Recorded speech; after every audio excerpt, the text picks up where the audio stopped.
What's up? Welcome back to The Last Word. It's Friday, September 16th. Shout out to everybody watching, tuning in. You could have been anywhere in the world, but you're here with me, and I appreciate that. Uh, um, Happy Friday, like I said. I hope you guys are doing well. We had a great game last night, Chiefs versus Chargers. Two leading AFC teams, in my opinion, them and those two in the Bills. It was a really impressive game by both teams. Early on, you thought the Chargers seemed to be dominating. Chargers blitz, and they get good protection. Going deep downfield. Off the fake, pass to the outside. But as I'm watching the game, I'm like, it wasn't the same feeling that I got with the Bills versus the Rams. Like, oh, it was over in the first because they were just dominating so much. It was like, yeah, they're playing hard. Like they're dominating from their hard play, but early on, it wasn't solely their play that had them dominating. It was the conservative nature of the Chiefs offense early on that also had the Chargers winning. So when you eliminate a little bit of the conservatism from the Chiefs, that's when the Chiefs offense like started to roll. When they were down 10-zip, they didn't come out running the ball that they had on the first two drives before that. They came out more in a, okay, let's do what we did last year and dink and kind of dunk it until where we could get downfield. And I think that that's what will really successful for the Chiefs this year is if they can come into game saying, listen, we'll go short pass game, then run game, then deep game. If the Chiefs do that, they can be damn near unstoppable with Patrick Mahomes as their quarterback.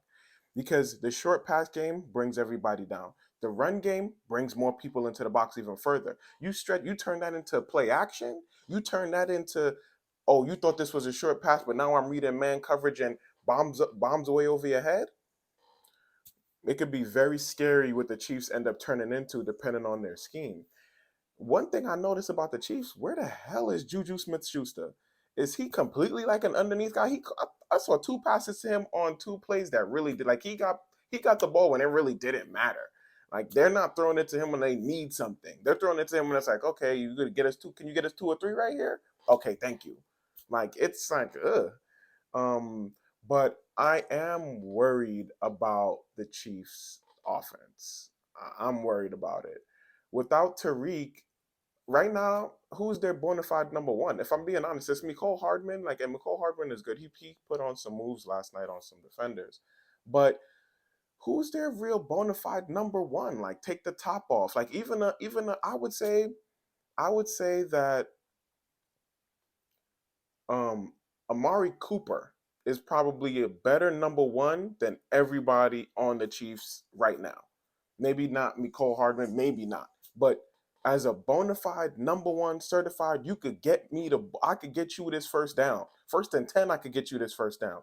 Amari Cooper is probably better than every receiver the Chiefs got. I mean, obviously excluding Kelsey, but we're not talking tight ends. So that's concerning for me. You don't have somebody to really take the top off the defense. You don't. You simply don't. And to have Patrick Mahomes dinking and dunking all game means that, like I said, you have to scheme.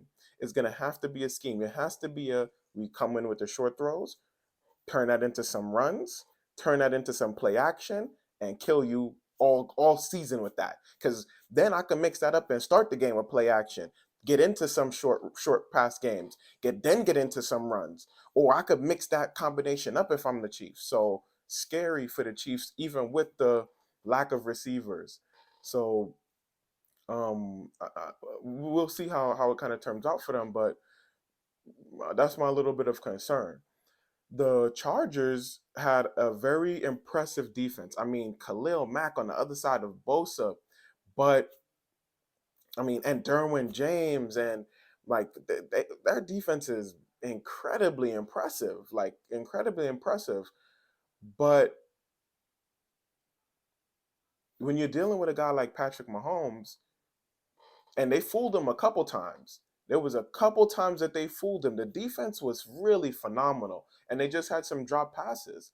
But they, I thought that they could have played even better. I don't know who calls up there, who who's I don't remember the name of their defensive coordinator, but I feel like with those guys, they could have played even better. Maybe um I mean, definitely caught some more of those passes. That would have changed the nature of the game. You see, one pick six from Justin Herbert changed the nature of the game.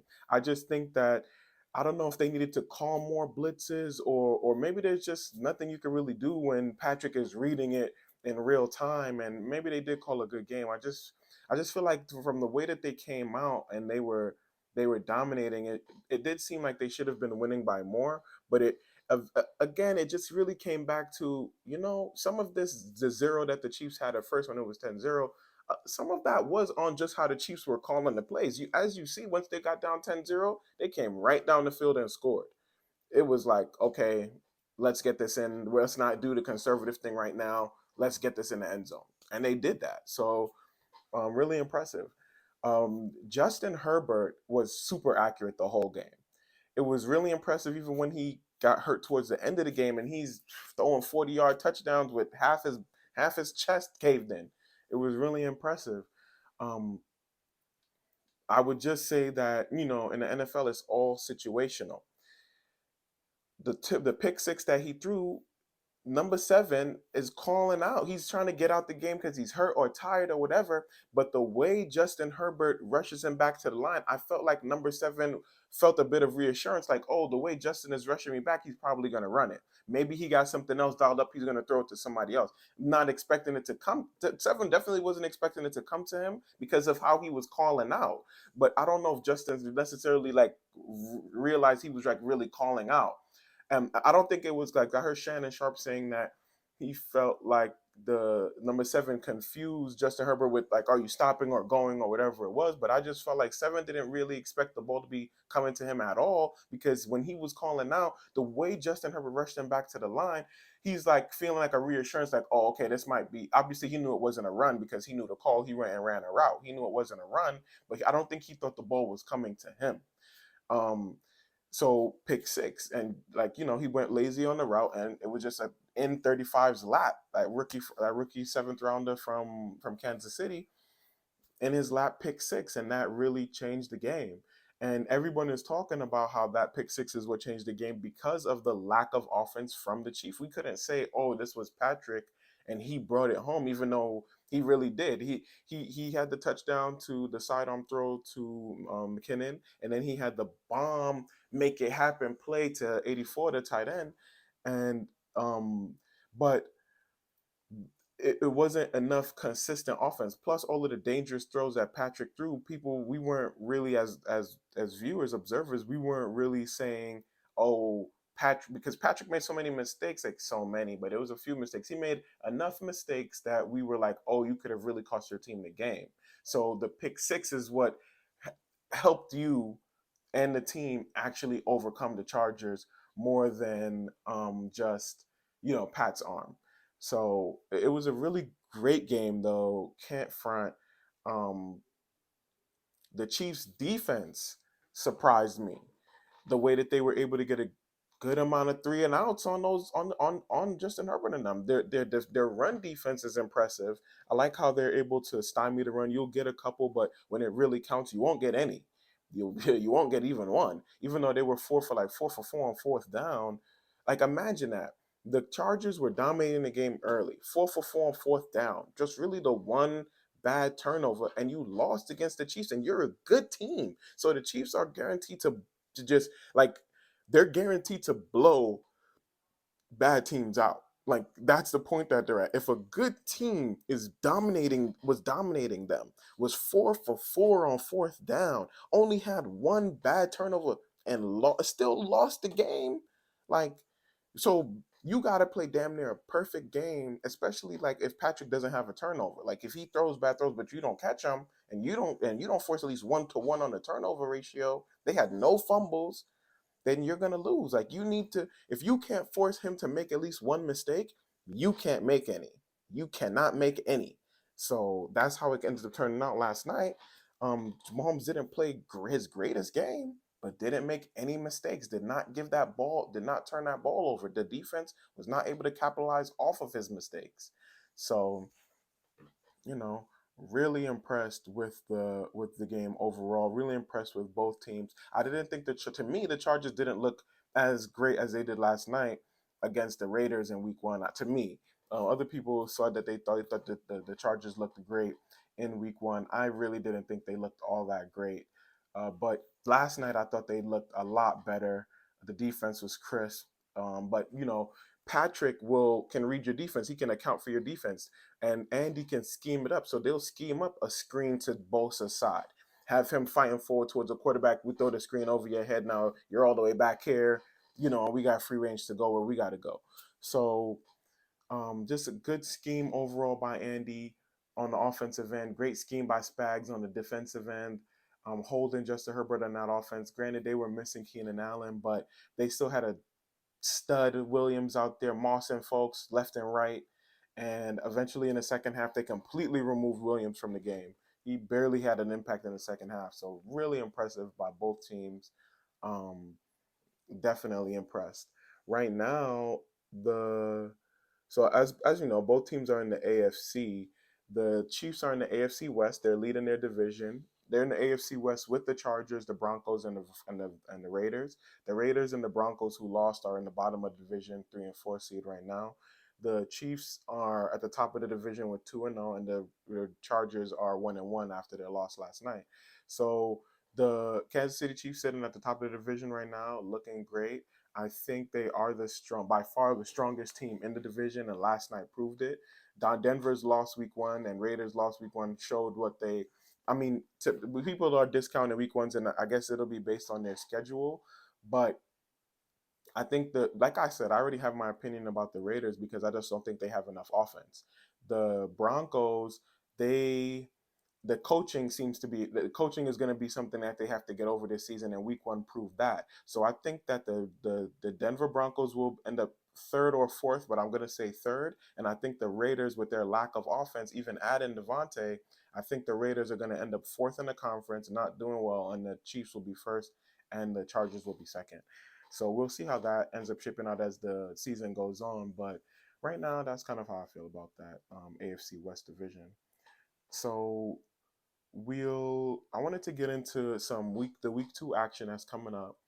Um, Last night's game was the beginning of Week 2. We already made our prediction for last night's game in the last episode. We said that we thought the Chiefs would win. So we're batting 100% right now. That wasn't really a super hard pick, but the game ended up being better than I thought. I thought after Patrick came out and had 5 touchdowns in the first game that he would show out more in this game, but that Chargers defense was really, really stout, and I should have given them a lot more credit for what they were going to be able to do. But again, the Chargers defense was good early until the Chiefs decided to stop playing conservative. Then it was like, okay, it was kind of pick 'em 50-50, like what's going to happen. You can't really blitz. Like the only reason on the second drive that the Chiefs didn't score is because they went conservative again and didn't realize that the Chargers were going to blitz on second down. So once you blitz on second down, it puts you in a third and long. You can't even complete the third and long. You get 9 yards when you need 15. Now you got to punt right away. But the Chargers came down and ended up with 10-0. The next possession that the Chiefs got the ball, okay, they might blitz first, second down. They picked up the blitz on second down this time, got the ball downfield, and then started getting into their offense as opposed to being more conservative. So, really, again, great game. Really impressed. We'll see how everything shapes up. So, Week 2 games now. We'll start with we will start with the Patriots versus the Steelers, the 1 o'clock game. We bet against the Steelers last week. We also bet against the Patriots last week and ended up being right on one, wrong on the other. The Patriots have to prove it. First of all, the Patriots lost to the Dolphins, who don't have as good defense as the Steelers. So how many points are the Patriots going to put up in this game is going to be my question. With no receivers, Joe Burrow threw 5 interceptions against the Steelers defense last week. How many is Mac Jones going to throw? So I think Mac Jones throws at least 1 pick, maybe 2. That gets the Steelers at least 7 points, maybe 10. So that's at least 10 points off of defense. Mitch Trubisky might get you another 3 to 10 points himself. So the Steelers will end up with I don't know, maybe like 20 points, but they hold the Patriots down to like, I don't know, like 7 or 14 points or something like that. So I think it's going to be a low scoring game because both teams have good defenses but not great quarterbacks. I'm not necessarily picking the scores, but I think the Steelers will end up with somewhere around 20 and the Patriots will have less than that, like around 7, 10, or 14. That's what I think. I'm not really going to do scores for every game, but maybe I will. But that's what I really think about that Steelers game. I think that the Steelers defense is tough, and they wear black Air Forces and shit, so they're definitely not ones to play with. Um, Next game, 1 o'clock slot, Panthers Giants. And we already made this pick. We think the Giants are gonna win. I think the Panthers needed that Week 1 win to get rolling. Now I think they're gonna have an awful season. I think they once they start 0-2, that Baker talk is gonna come right back out where he has to go. I think they're gonna start 0-2 this season and struggle for the rest of the season after these two first losses.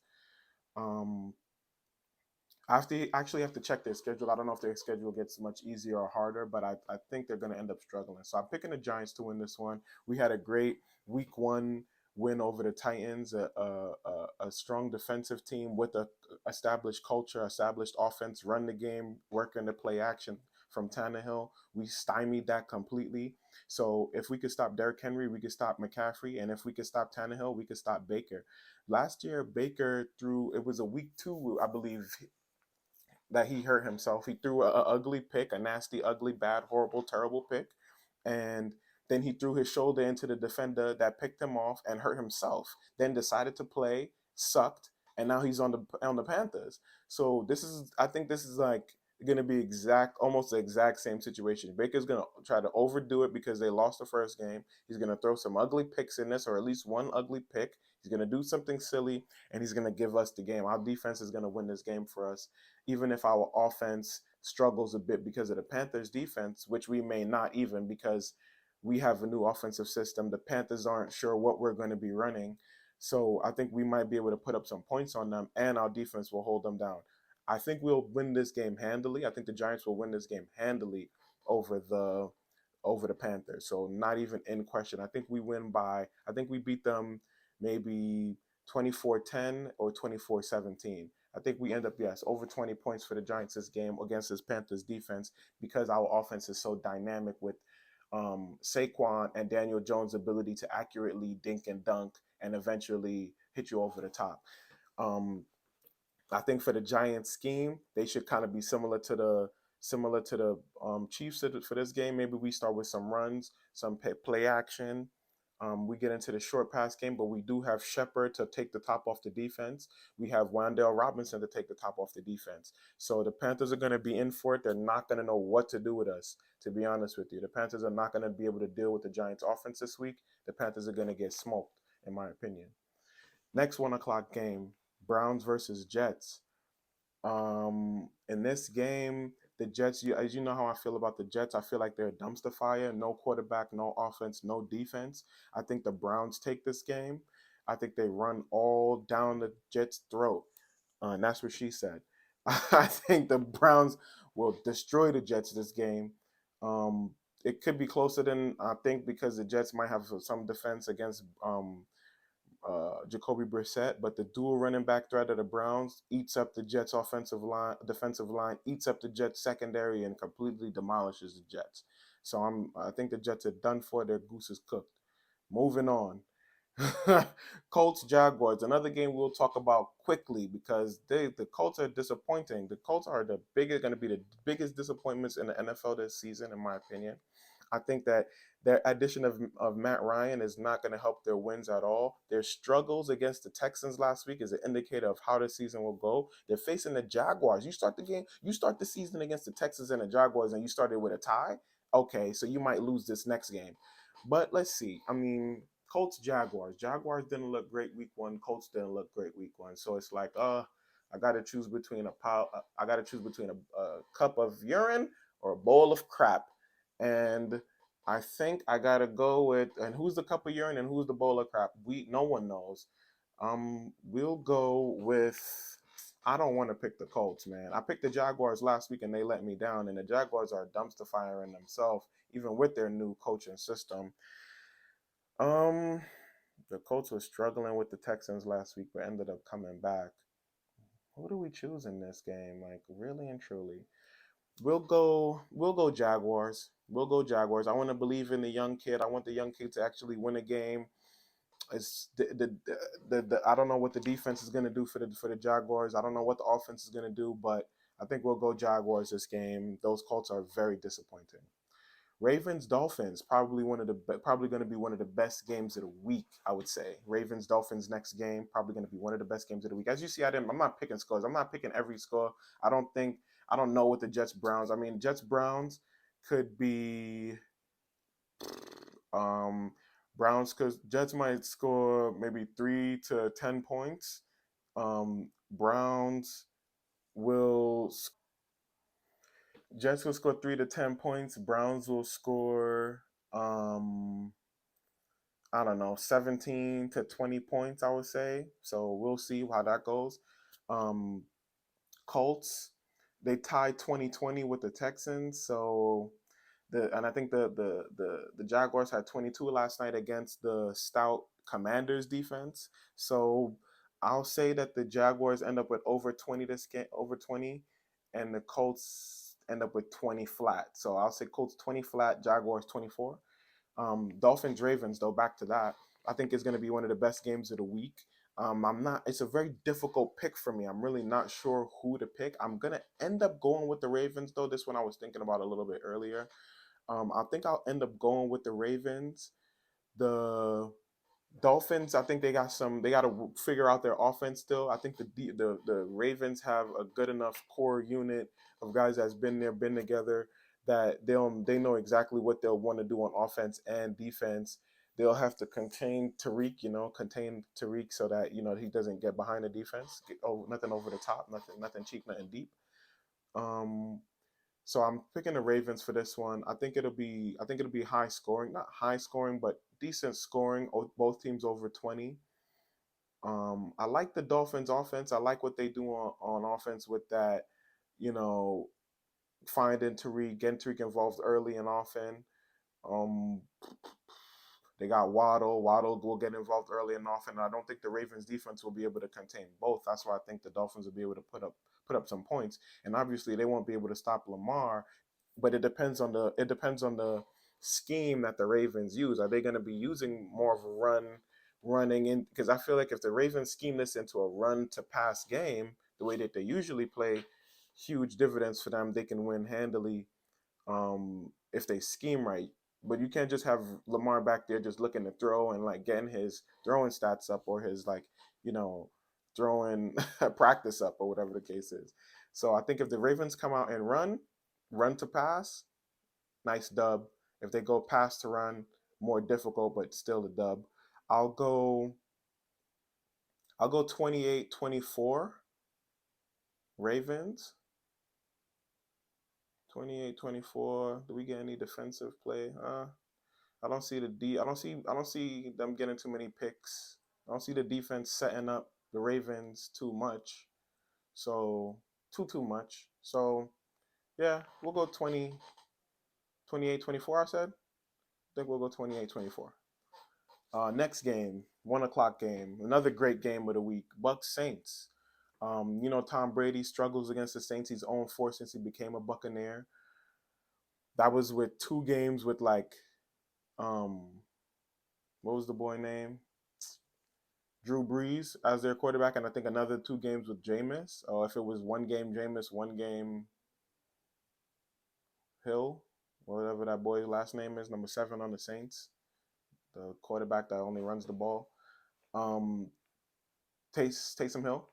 Um, I think the Bucks take this game though. I think they're ready, even with the shaky offensive line, which will make it more difficult for Brady.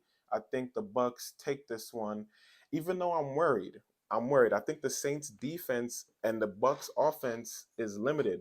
I feel like yes, Julio had 2 great jet sweeps and 1 big bomb down the field, but when he got up from that bomb, he looked like Creek, my bones, my bones. So I feel like with that leave them with is a hobbled Godwin, Mike Evans. I haven't seen little Scotty Miller. OJ Howard was supposed to be OJ Howard and Gronk last year and all of this, like, but I've never really seen OJ Howard make that much of a great impact. Cameron Braid, I'm not sure if he's still on the team.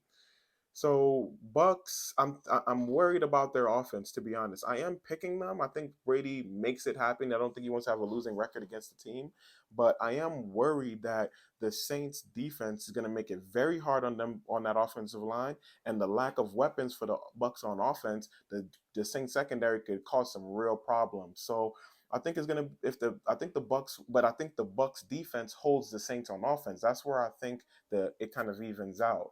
The Bucks defense holds the Saints offense to about 14 to 17 points, I believe. And the Bucks offense is able to throw up based on some good fortune from the defense and based on some accuracy from Tom. I think the defense ends up putting up 24 to 30 points, even with that lack of offense that I'm saying, but maybe that's way too high, you know? Maybe that's way too high. 24 to 30 might be way too high in terms of points.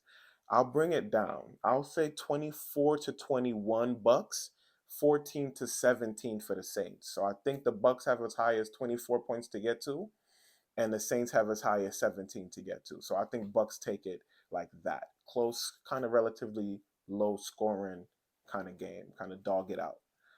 Next 1 o'clock game is Warriors, Commanders versus Lions. Two teams that I don't necessarily believe in. Don't think they're going anywhere, especially the Lions with Jared Goff as their quarterback, and that whole kind of franchise kind of not ran that well.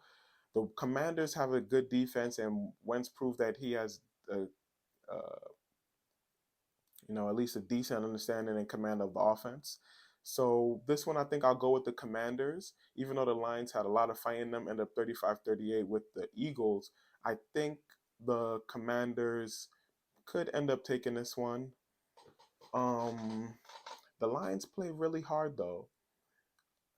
And I don't want to believe in Goff though. I believe in Goff less than I believe in Wentz, so I'm not gonna go with Goff at all in this game. Definitely not against a decent defense. No, I'm not going with Goff. So I'm going Commanders. I think it'll be low scoring. I think this one, um, maybe not even low. I mean, it was 35-38. The last game, the Lions were able to put up 35 points against the Eagles. So I won't because of that, I won't shirk them on the points. I'll say that the Commanders beat them 28 to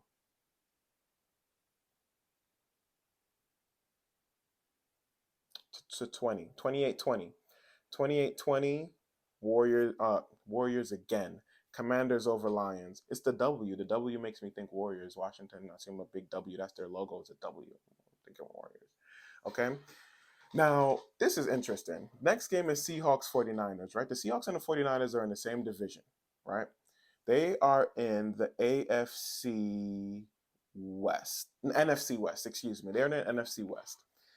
Seahawks, can you believe the Seahawks, who I thought would be one of the worst teams in the NFL, is leading the entire division? The only team to get a win in that entire division on Sunday was the Seahawks. The Seahawks in the NFC West with the 49ers, the Cardinals, and the Rams, who all lost week one. Unbelievable. You would think that all three of those teams are supposed to be above the Seahawks in the division. The Seahawks are supposed to be last in the division, which is where I expect them to end up by the end of the season.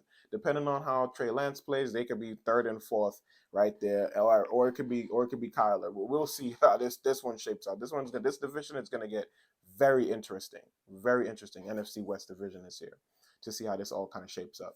But this game is going to be Seahawks 49ers, divisional matchup.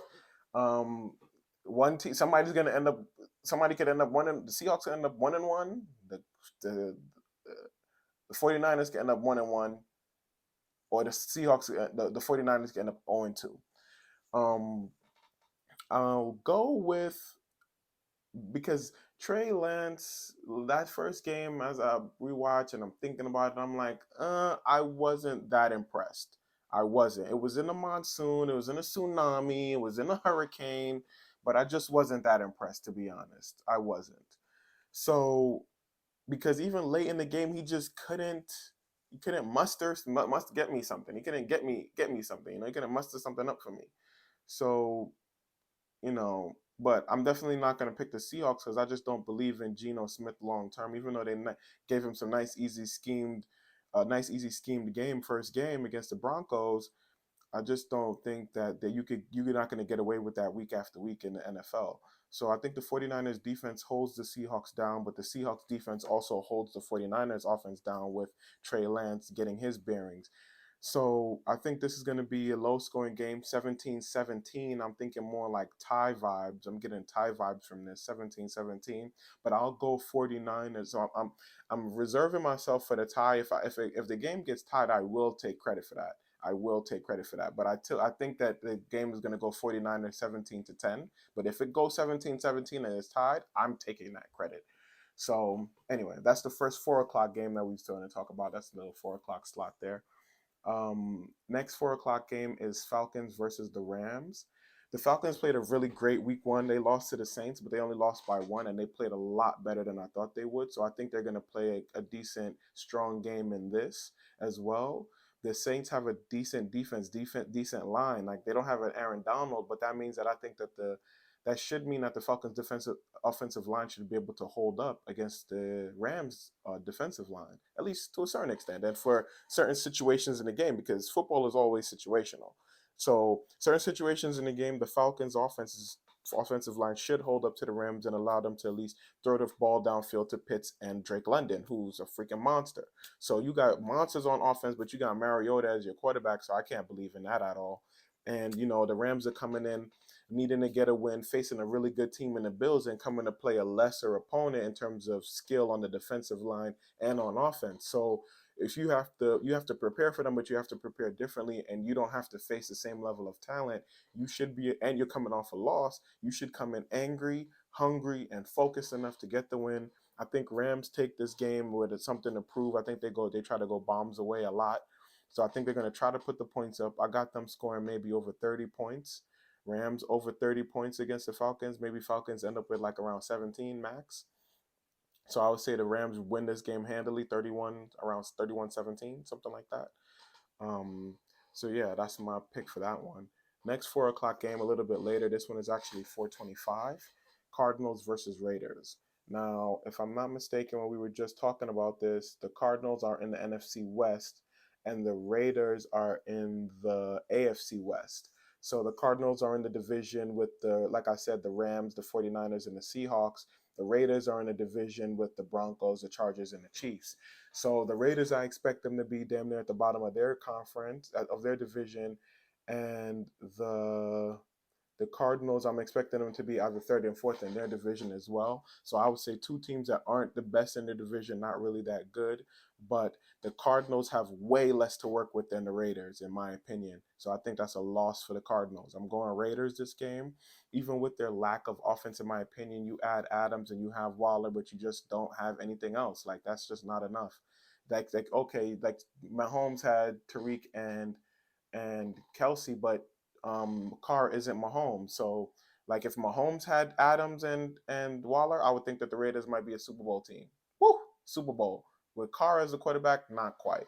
So, but I'm picking the Raiders to beat the Cardinals because the Cardinals have even less. They don't have anyone on offense. They don't have They don't have a good enough defense.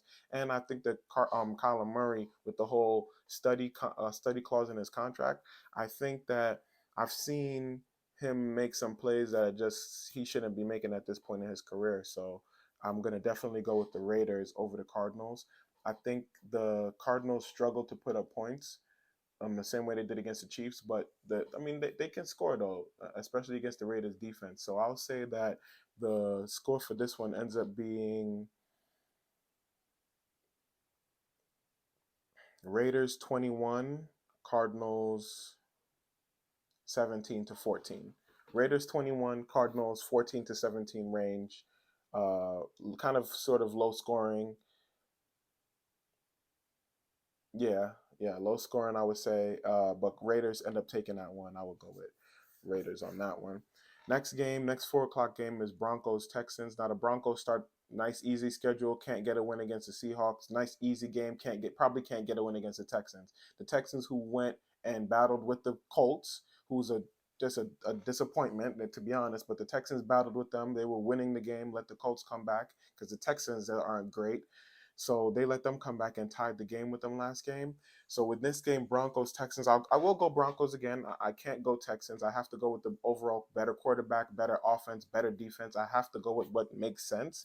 But I wouldn't be I would be surprised. I would be surprised if the Texans won this game, especially the Broncos lost the first game, so they have to come out hungry, focused, angry, get the win, get the W. I don't know about the let's ride business, but Broncos country, let's ride to a win. So I'm picking Broncos over Texans in this one. I think the Texans offense though seems to be kind of percolating a little bit. The Texans offense, based on last game, I think David Smith is going to get more of a hand over the offense. So he's getting like more control of things. He's understanding defensive coverage a little bit better. He's playing the Colts. I mean, it wasn't like the worst defense in the world. Still put up 20 points, right? So against the Broncos, I think that the Texans could score at least 10 to 14 points. The Broncos should be able to put up 30 points on them. Should be 31-14, like 31-10 or 14, and should be a whitewash. So that's what I'll go with. I'll go with a strong Broncos showing, 31-14. I think they come out and show why they're supposed to be the better team, even though the Broncos have a head coaching problem that they have to overcome. Bengals Cowboys, probably one of the most interesting games of the week because we have to see what the Cowboys are going to become. Everyone is saying, or Shannon Sharp and Skip Bayless is saying that the Cowboys need to run it. They're running stats from last year that when the Cowboys get over 100 yards, they usually win the game. When Zeke gets over like 20, 25 carries, he'll have over 100 yards. They could win the game with that. So, I mean, I'm obviously going to go with the Bengals because they lost week one and they have the better quarterback and the better team. But I think the Bengals could be on upset alert if the Cowboys are able to run the ball effectively down their throat and keep the game close.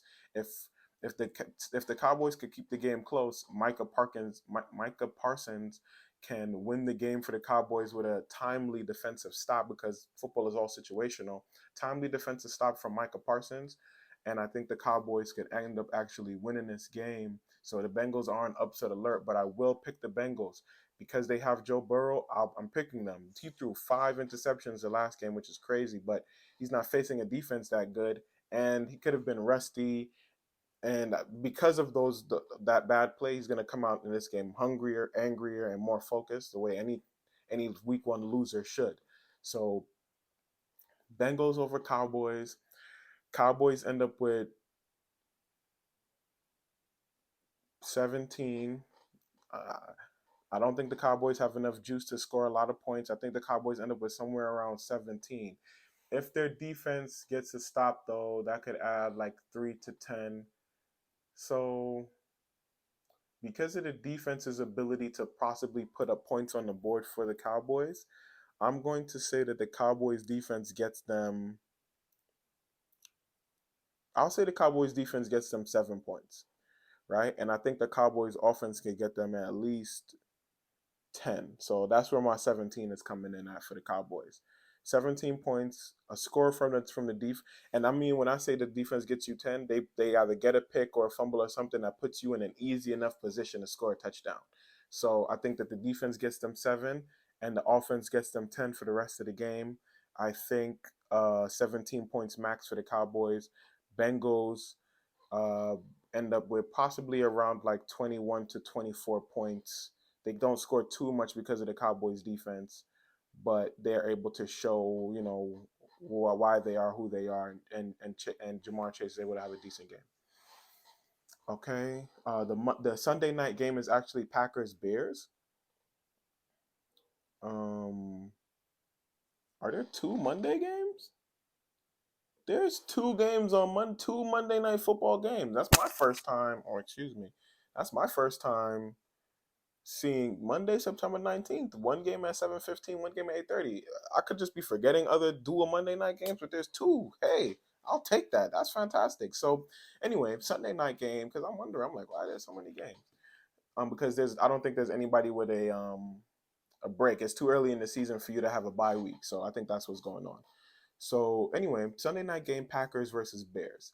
I said earlier this week, I think that the 49ers and the Bears quarterbacks will have decent second weeks because they had to play in that monsoon type environment. Not only do I believe that in this case, I think that Justin Fields would have a decent game. Justin Fields was able to play all of last season, won his first game this season. I think he comes out with a significant amount of confidence and poise in this game against the Packers, and they're able to get at least like 14 early points. So two quick scores, quick enough scores, even if they're quick, meaning that one happens in the first quarter, one happens in the second quarter or something like that. I think the Bears get out to at least 14 points early in this game based off of Justin Fields' confidence. But the Packers, I do believe, score a lot more in this game because of Rodgers' communication with his teammates, watching film. They're lost in week one. He's going to want to come out and have a great performance. I think he says he owns the Bears, so he's going to come out and he's really going to attack their defense. So I think Rodgers is going to have his guys very, very prepped to play the Bears. I think they're going to come out and that offense is going to show why Aaron Rodgers is so special. And I think they're going to beat these guys. Like, I think the Packers take this game 21, you know what? 28-24. We'll go Packers. You know what? We'll go Packers 30, Bears 24. I think the Packers end up scoring some points. I think he's gonna dish the ball around. Yes, he'll have to have some running. He'll have to have some safety blanket with his tight end because the Bears have a decent defense. But I think Rodgers is going to score 30, at least 30, and these boys end up with 14-17. Yes, they scored those 14 points early because of the confidence Fields had, but I think the Packers defense rounds out as the game goes on, and they start to stymie them, and they get to 14 early, but they struggle in the second. I think the Bears will struggle in the second half of the game, and the Packers and the Rodgers will be very ready, very prepared to come out and score the football and end up with 13 to around 17. 30 to around 30-17 or 30-14 Packers for this game. So I think the Packers take that one. So Monday night game, the first Monday night game is actually the Titans versus the Bills. I don't think the Titans have anything going for them this season, especially after the week one loss to the Giants, meaning that maybe Derrick Henry's a little banged up or slower after all of that running. So the film is out there on how to slow them down. Anytime that you have to rely on Ryan Tannehill to throw you a game, I'm gonna bet against the other team. Anytime I play Madden, I focus on Derrick Henry, and I can't wait until Ryan Tannehill starts throwing the ball because in no circumstance, even in Madden, could you throw a win with Ryan Tannehill. You just cannot. So you can't do it in Madden. You can't do it in real life. The Bills defense will stymie Henry. They'll have to rely on Tannehill. The Bills defense will start to pick him alive. I think they're going to beat the brakes off the Titans just to prove a point. And I believe the Titans let's see what divisions these two teams are in.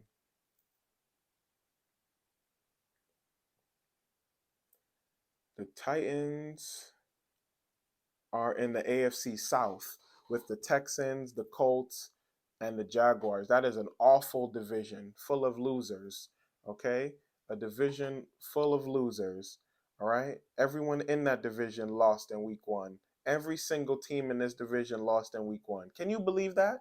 Can you believe that? The Texans and the Colts, yeah, they lost because they tied each other. You're losers, okay? The entire division lost week one. And you're gonna lose again, okay? I think I got everybody in this division losing again except the Jaguars. So the the the Bills are in the AFC East with the Dolphins, the Patriots, and the Jets. Bills are by far the best team in that division, and I think they're going to trounce these Titans. I think Josh Allen has a big game. Titans defense not going to be able to deal with him or Diggs. Um, I think he runs a little bit more in this game than he did though in the last game, even though the Rams are supposed to have a better defense. I think if Diggs was able to do that to Ramsey, Diggs is going to be able to do that to whoever's on the Titans that's guarding them. So the Rams might have a big game in the air. I mean, the Rams. The Bills might have a big game in the air, thanks to Allen and Diggs. So yeah, Bills take it. I think Bills take it 30, 35, 35 to around 10. Smack like a total demolishing. Yeah, I don't think the Titans gonna have enough juice to score, and I think the Bills are gonna run it up on them 35-10. Maybe some late game scores makes it closer than it actually seems, but maybe 35-17 at the really towards the end as the garbage time starts to roll around. But I think this is a total thrashing. Um, Last game for week 2 would be the last Monday night game starts at 8:30. That's Vikings Eagles. This is going to be one of the best games of the week as well. Eagles dynamic offense, stout defense. Vikings dynamic offense, stout defense. Going to be a great game. I think Jalen Hurts' ability, because his offensive line was getting just destroyed and he had to run a lot. I think that same deal kind of shakes out here where he has to do a lot of running, but if the other team is prepped for it, they could put a spy out there and slow him down. Don't let him get first down after first down with every run. That'll hold the Eagles back, and the Vikings should take it. And I'm picking the Vikings for this game. I think the Eagles are very dangerous though, and that this one is going to be a shootout. But I think overall the Vikings have the better, more consistent offense, and I'll trust their offense with Justin Jefferson and Cousins over the Eagles. And even though because the Eagles is like okay, offensive line breaks down, Hurst runs for it and runs effectively, or he finds AJ Brown, or because he has a better rapport with AJ Brown than he does with his own teammate number 6 Smith, who came in last year. He never had no 10 catches or whatever it was for 155-yard game. He still ain't have that yet. AJ Brown had that in his first game. So I think now that he has those two on the opposite side of each other, if he can make it work, if Hurst could find those guys, find number 6, use AJ Brown as a decoy to open up the defense and start to find number 6. Then as you find in 6, as you find in Smith, finding him, that starts to open up AJ Brown. That's going to open up the tight end. That's going to open up your run game. Eagles are dangerous. Don't get me wrong. They could definitely win this game. It's going to be a barn burner. I'm not going to pick a smack fest in terms of points on this one. I think the Vikings have great offense. I think the Eagles have great offense. I think they both have stout defenses. This is gonna be a clash. Or excuse me again, this is going to be a clash. But I'm going Vikings. Not to hate on the Eagles at all. I'm going Vikings though. I think I may have picked against every other NFC East team, so I definitely look like a hater. I definitely look like a hater right now, but I'm not. Like the Cowboys could win, and they're on upset alert. I'm not hating on them. The Commanders, no. But and who did I say? Who are the Commanders playing? Oh no, I got the Commanders beating the line, so I'm not hating. But I do have the Eagles losing this game against the Vikings. I think the Vikings offense in the end pulls it out. And I believe in the Vikings offense just a little bit more. But that Eagles defense with AJ Brown is dangerous. This is a hard one to pick, man. This is a hard one to pick, but we'll go Vikings. We'll go Vikings. We'll stick to our guns. We'll go Vikings. I also on the low hope the Vikings win just so that the Giants could, hopefully win and stay at the top of the division. But shout out to the Eagles too, man. Shout out to the Eagles for real. Y'all got a great team as well. No shade, no hate. Um, but I think the Vikings take this one. So we'll go high scoring game, even with the stout defenses. I think we'll go high scoring game. We'll say 35-28. 35-28 Vikings for this one. Um, yeah, I just think they take it, and I think Eagles the Eagles defense may let them down late. So I'll go with that. Vikings over Eagles that one, 35-28. And that's all the games for week 2 right there. Um, yeah, so it looks like it's shaping up to be a fantastic week of football. Really great games, really great storylines. We got the Panthers coming to New York, Baker storyline. We got the Cowboys storyline. We'll see how that shapes up. Like I said, I think they're actually on upset alert this week against the Bengals, depending on how they play. But the Bengals should come out really aggressive since they lost week 1. They should come out hyper focused and they should win it. So really great games. Can't wait to see them. Thank you guys for tuning in today. We'll follow us on Twitter. Um, We like to tweet out during the games, tweeting things live. tweet out some of the opinions and stuff of what's going on, and we retweet a lot of the other, Joy Taylors and Nick Wrights and Shannon Sharps and all of those from Fox Sports 1, even Rich Eisen from ESPN, some of our inspirations. So shout out to those guys, and shout out to you for sticking around this long. Thank you for watching. We'll see you next time. That's the last word.